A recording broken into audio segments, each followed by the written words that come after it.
Há pouco tempo eu estava muito bem de finanças, curtindo a beleza da vida e sem maiores preocupações.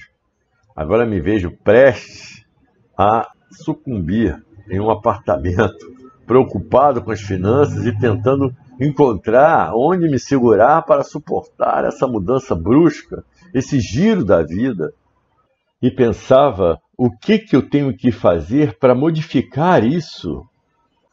Como eu poderia modificar essa situação? Não poderia. Não estava em minhas mãos. Estava andando em casa, pensando sobre essa surpresa do destino. Que aprendizado podemos buscar com isso tudo? Por que essas coisas acontecem? A cabeça girava, buscando uma resposta, como em uma roda que nos deixa tontos. E de repente parei no centro da sala e percebi que estava fazendo a pergunta errada. Não era o porquê.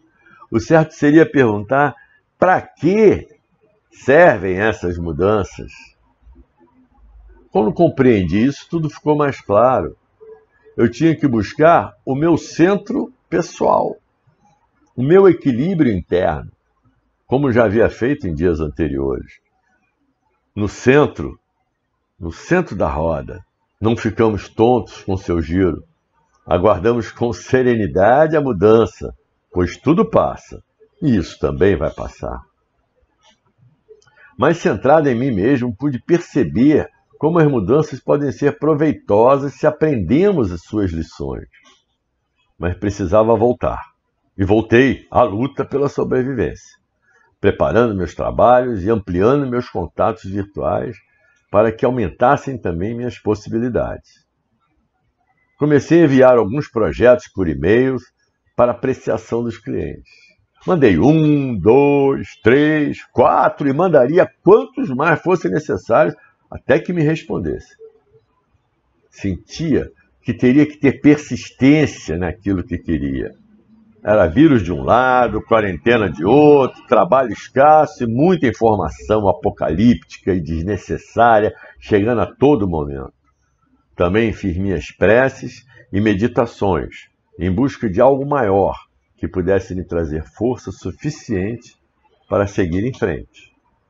Orei também pela saúde dos meus pais, da minha avó, e comecei a me sentir mais confiante, saudável e com força de vontade para mudar o que fosse preciso. Entendi muito bem quando o poeta dizia: eu pedi a Deus forças e Ele me deu dificuldades para me fazer forte. Eu pedi sabedoria e Deus me deu problemas para resolver. Eu pedi amor e Deus me deu pessoas com problemas para ajudar. Eu pedi favores e Deus me deu oportunidade. Eu não recebi nada do que pedi, mas tive tudo o que precisava. Mesmo tendo conseguido sucesso em alguns projetos que enviei, e estava animado com o trabalho, me chamava mais a atenção o fato de ver as pessoas começando a trocar mensagens de solidariedade, de carinho, até mesmo de esperança. Queria sair de casa, ver pessoas, trocar experiências e me confraternizar com elas. Porém, nada disso podia fazer. A quarentena era geral, não dependia das minhas ações. Estava mesmo sem ação, parado em casa, sem poder me mover. Ocorre que eu já sentia meu nível de consciência crescer durante esse período de reclusão e percebi que o que estava acontecendo com o mundo era uma grande oportunidade de olhar a vida por um outro ângulo. Era hora de buscar o maior contato com a nossa dimensão espiritual, trabalhar o desapego, aceitar mais aquilo que não se pode mudar e aprender com isso. Enfim, hora de ir ao encontro de valores superiores, mesmo que com algum sacrifício e renúncia, mas compreendendo a grandeza do intervalo entre os momentos da vida e do silêncio que nos enriquece. Um simples vírus foi capaz de me sacudir silenciosamente. E eu, imobilizado, como se pendurado de cabeça para baixo, comecei a irrigar mais ainda a minha criatividade e a minha espiritualidade. Minha jornada em busca do meu próprio conhecimento e desenvolvimento como pessoa atingia um ponto crítico de seu processo. Eu já não me sentia mais o mesmo, desde que a quarentena foi decretada. Já não participava mais de alguns grupos de mensagem e também não via tanta graça em certas ironias ou mesmo brincadeiras que se faziam com a pandemia. Alguns colegas nem me procuravam mais, já que não estava havendo mais sintonia entre as nossas vidas. Era nítida a minha mudança. Minha namorada chegou a me dizer ao telefone que parecia que já nem me conhecia mais. E era assim mesmo que eu me sentia, diferente, renovado, como se estivesse renascendo para uma nova vida de mais compreensão, mais conhecimento de mim mesmo. Queria mudar a minha relação com o mundo. Parecia que em todos os setores da minha vida estava havendo uma variação na maneira de olhar e perceber as coisas. Senti ainda os efeitos dessa mudança interna e pensei até em me mudar de casa, de cidade, para recomeçar uma nova vida. Sentia as dores desse processo, que incluía até uma possível separação da minha namorada, uma vez que isso já estava se delineando. Era realmente doloroso, mas não seria isso necessário e parte da minha própria evolução? Eu estava me transformando, crescendo, mudando minha visão, mas ainda não estava nítido para mim quem seria essa nova pessoa. Como seria viver uma nova vida? Lembrei da história que a minha professora contava sobre o patinho feio que se transforma em um lindo cisne, mas ainda teria que aprender a ser cisne, a viver como cisne. Tudo muito novo ainda. Quanto tempo ainda eu demoraria para sentar e acalmar meus pensamentos? Aos poucos, a ansiedade foi passando e fui entendendo que tudo tem o seu tempo e, na maioria das vezes, não é o tempo do nosso desejo. Em minhas meditações, sentia que as coisas iam se arrumando, como se uma faxineira estivesse terminando seu trabalho e a harmonia retornando à casa. Comecei a escolher melhor as minhas opções de trabalho, de estudos e até as minhas amizades. O sentimento de harmonia passou a me tranquilizar e podia administrar melhor minhas demandas financeiras, o abastecimento da minha casa e até mesmo as minhas emoções.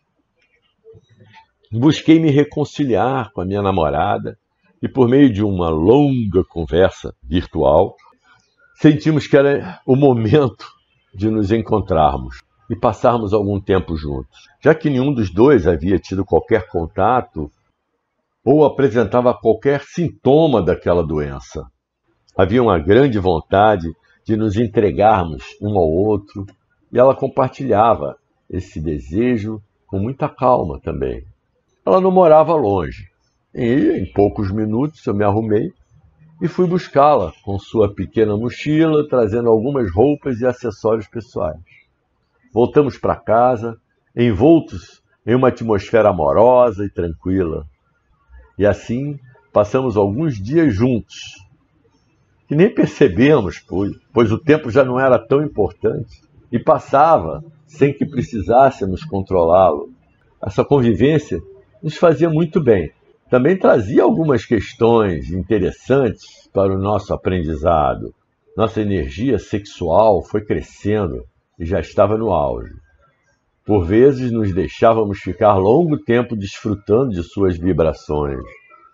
Havia uma preocupação em estarmos sempre bonitos, com roupas provocantes, ou mesmo sem elas, mas o corpo se tornando o principal altar de nossas maiores intenções.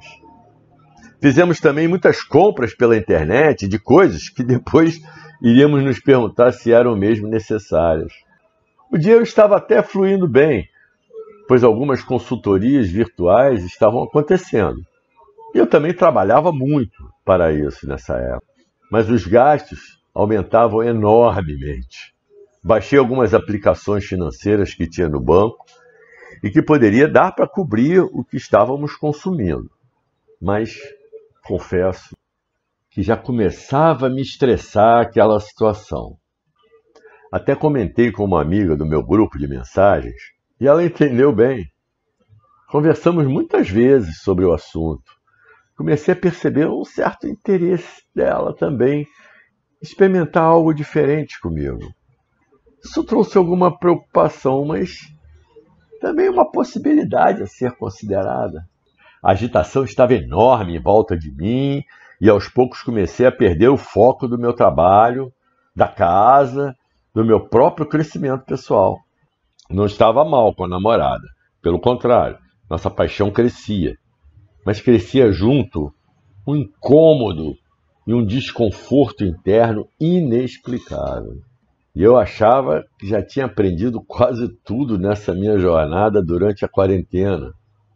Construí um ótimo relacionamento com meus clientes, compreendi muitos processos internos da minha personalidade. Tinha voltado a compartilhar o meu dia a dia com a pessoa que eu amava. Enfim, tinha construído para mim um sólido refúgio dos problemas e situações externas e extremas que pudessem ocorrer. Um castelo impenetrável. Mas eu me enganara.